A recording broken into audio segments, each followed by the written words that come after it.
Paano pababain ang ating timbang sa loob lang ng 3 oras? 3 oras?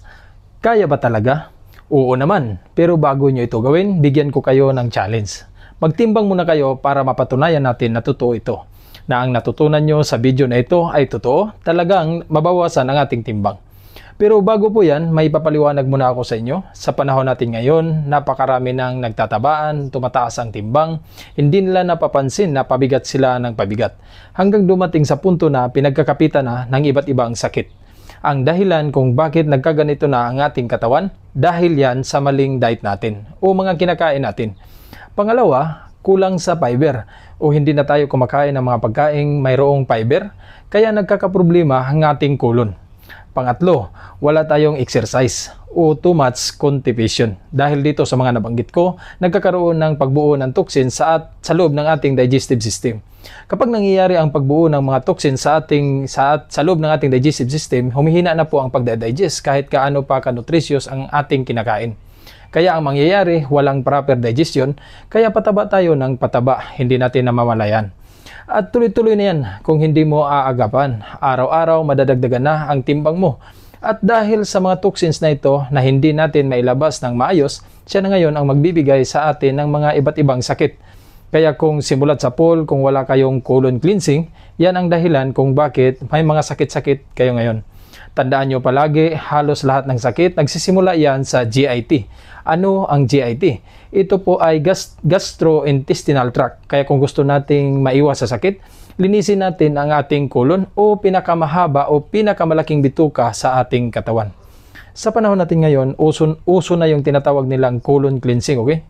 So, paano ba natin malalaman na nag-uumpisa na ang ating mga sakit dulot ng toxin sa ating katawan o marumi na ang ating kolon?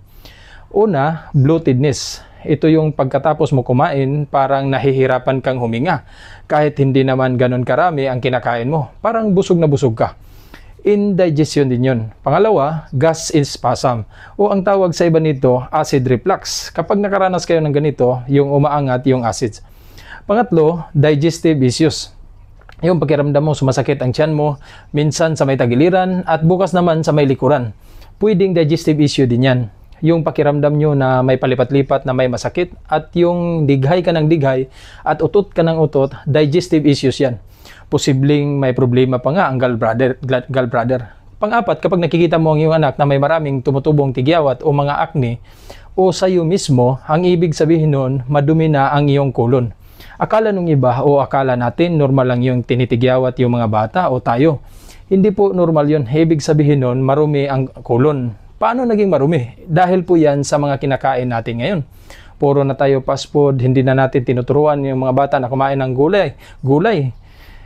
Kasi nga, pati tayo hindi na kumakain ng gulay. Kaya mabata man o tayo o malalaki na, tinutubuan pa rin ng tigyawat. At isa din ito sa pinakamalaking problema kung bakit may psoriasis. Lahat yan dahil sa marumi na ang kolon.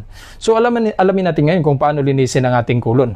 Kasi kapag nalinis na natin ito, maaayos na niya ang digestive system para magkaroon na ng balance ang pH level sa ating katawan. At aayusin din niya ang facilitation ng metabolic process at magkakaroon ng balance para sa hormones kapag malinis na ang ating kolon. Okay? Handa na ba kayo? Ganito ang gagawin natin. Kailangan natin ng mga ingredients tulad ng 2 teaspoon ng Himalayan salt. Hindi pwede iodized, hindi din pwede ang rock salt. Alam nyo naman siguro kung saan bibili ng Himalayan salt, di ba? Color pink po ito. At maghanda ka na rin ng 1 liter na tubig at kalahating limon. Kapag kumpleto ka na nito, initin mo na ang tubig, yung katamtaman lang Huwag yung masyadong kulo. Kapag nakita mo na umuusok ang tubig, tama na yun.